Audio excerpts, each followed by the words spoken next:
Hello, welcome back to Wilma's Kitchen. Today I'm going to cook sweet and sour fish.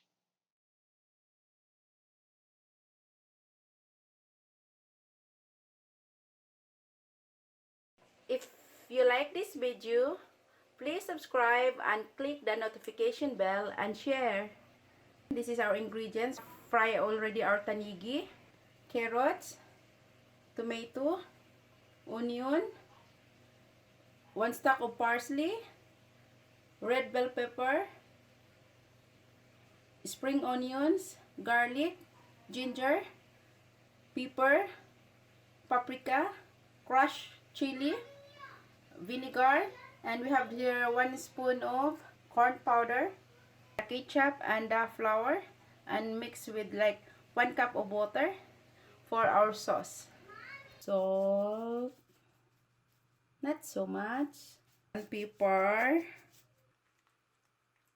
Can see only these 2 ingredients.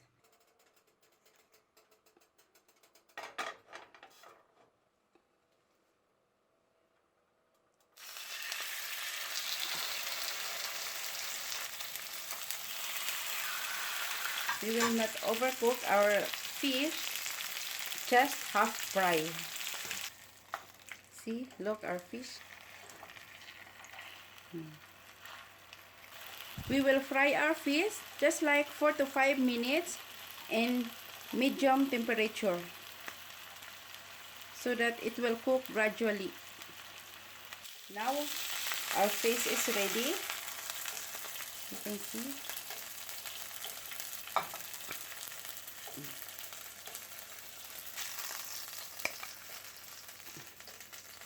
This is now our half-fried Tanigue fish. Put an oil,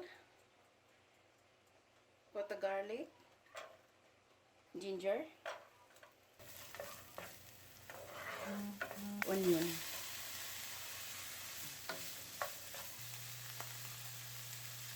pepper,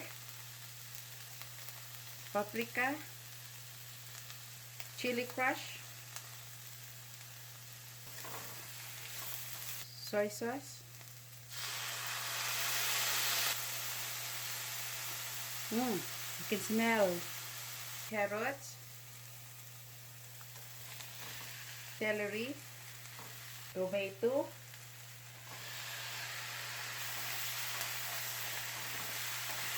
that 1.5 water with corn flour, ketchup, mix well, add the vinegar, honey, pepper. Check if our salt is enough. Need to add salt.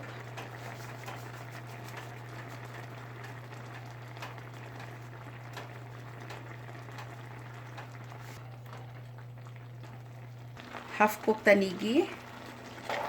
That's why I did not really overcook our tanigue because I want to finish cooking in this sauce.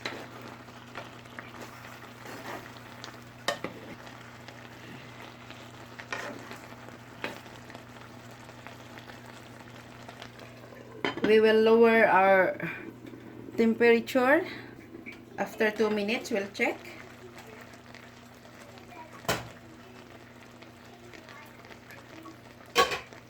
We'll add green chili.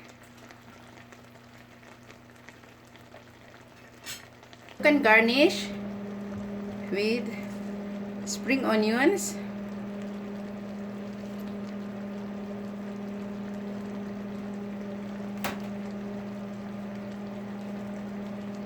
mint leaves,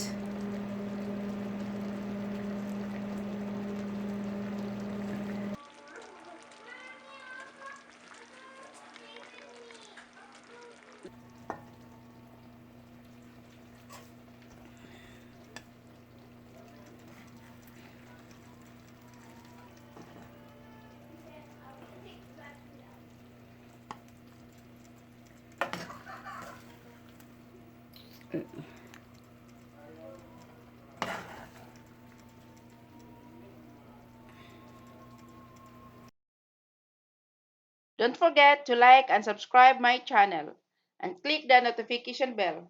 Thank you for watching. Please like, subscribe, and click the notification bell and share.